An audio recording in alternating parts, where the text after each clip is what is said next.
If you can turn your brain off, The Accountant 2 is probably a pretty good time, but we don't do that on this channel, so instead it's a roller coaster ride of highs and lows. J.K. Simmons is in it! For 5 minutes.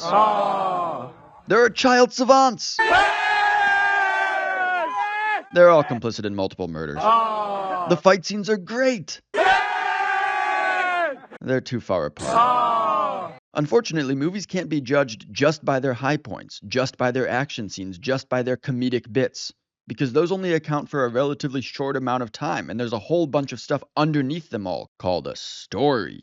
And in The Accountant 2, the story just loses its momentum too many times.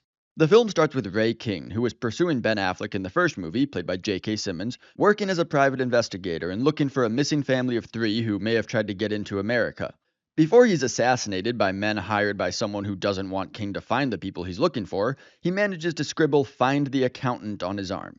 His FinCEN connection, Mary Beth Medina, played by Cynthia Addai Robinson, also from the first movie, picks up the case and does exactly that, tracking down Christian Wolff, who agrees to help her, and calls in his talented assassin of a brother who spared him at the end of the first movie for backup. Braxton, played by John Bernthal, is the undisputed highlight of the film, dragging it up from charmless snooze fest into something kinda worth watching. He helps the film strike a different tone as he provides a staggering amount of comedic value compared to the original. The film kind of introduces him twice, once while he's alone in a hotel room trying to hype himself up to stand up to a dog breeder to let him take home a corgi puppy 2 weeks early, and another time when he's in a penthouse suite with a girl in a situation that is clearly not what it seems. Both are good scenes and got big laughs from me and the rest of the theater, but it felt redundant, and you wonder if they could have combined the two somehow.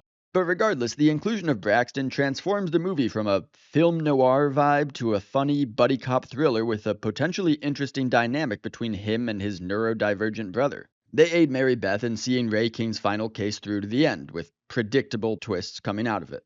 The fight scenes are all pretty dang good, and some of the things that Christian's little army of neurodivergent youths at the Harbor Neurological Institute do with tech are cool. But in between that, when the story slows down, it juggles various plot elements without giving any one enough time to really get you, the audience, invested in.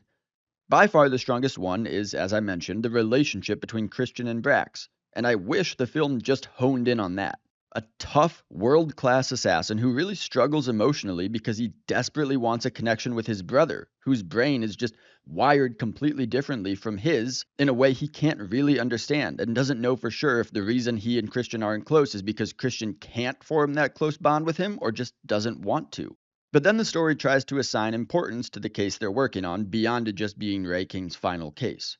It doesn't know if it wants to put the focus on the missing mother or the missing son, so instead it ends up simultaneously doing both and neither, with the only real significance ascribed to the boy being that Christian just assumes from a picture that he's neurodivergent like him. But that's it. The writers never managed to get it across to us, the audience, why we should be invested in these 3 missing persons, or why Christian should, or even why Ray King was. How about the characters and performances? Well, just to save time, you can assume that everything about John Bernthal is great. Cynthia Addai Robinson is passable as Mary Beth Medina, mainly because the story doesn't give her character much depth beyond feeling uncomfortable in her chair at FinCEN. Ben Affleck, I can't tell if he more wants to be playing Rain Man or Will Hunting. He leans into the savant pattern recognition math whiz just like he does in the first film. On the savant side, his character isn't nearly as handicapped as Dustin Hoffman's legendary performance. And on the math whiz side, he doesn't have the charm of Will Hunting because he's limited by his condition. I'm not saying, he should have gone full retard. Never go full retard. What I'm saying is this very neutral, level character he's playing worked well in the darker tone of the first movie, but a lot less so in a more fun sequel, except for, again, when he's sharing the scene with Braxton. This video should have just been titled Braxton's Awesome. He's worth going to see the movie for. The last thing I'll mention before I go. The Harbor Neuroscience Institute is a really dodgy place. When Christian comes across a kid with a brain wired like his and who has been kinda left on their own, he wants to bring them to his facility where they can be among similar kids. That sounds great and kind and noble until you realize what the kids there actually do. Throughout the movie, he has them hacking into innocent civilians' phones and computers and sifting through private, potentially sensitive information in such a way that makes Mary Beth Medina, who works for the Treasury Department, a bit squeamish. I don't know about you, but when I think of federal agents in the United States who have access to all my financial records, I typically don't think of those people as all too concerned for my privacy as a quote-unquote private citizen. So the fact that these kids are making her stomach churn is saying something.